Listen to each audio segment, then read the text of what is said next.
And in Illinois, Johnson and Williamson counties were also hit hard, as well as parts of southeast Missouri. Tens of thousands of people found themselves without power, and some are still in the dark. News 3's Paul Wilcoxon shares how they're coping.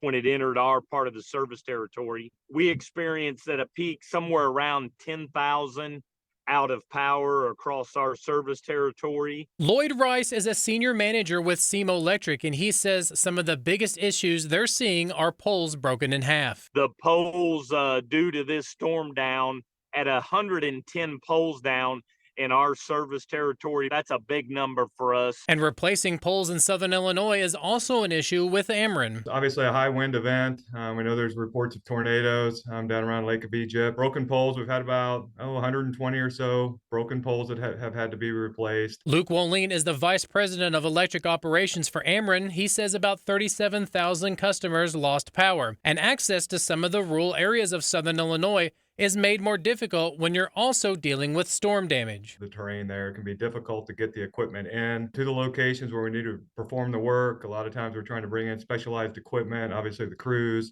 the material, so we have to work to get the equipment there. The National Weather Service confirmed Monday an EF3 tornado hit Johnson County, Illinois. With more reports expected in the coming days, one official describes what it takes to snap a power pole in half. The tree might be uprooted at about 95-mile-an-hour winds, typically, but the power pole usually stops at about 115, 118. And as fast and safe as linemen work to replace hundreds of poles, Wolin says it's still work that takes time. It takes several hours for a crew to pull the old pole out, safe, remove it, put the new one in, compact the ground around it, replace the wires. All of that action has to take place. Takes time. Paul Wilcoxon, News 3.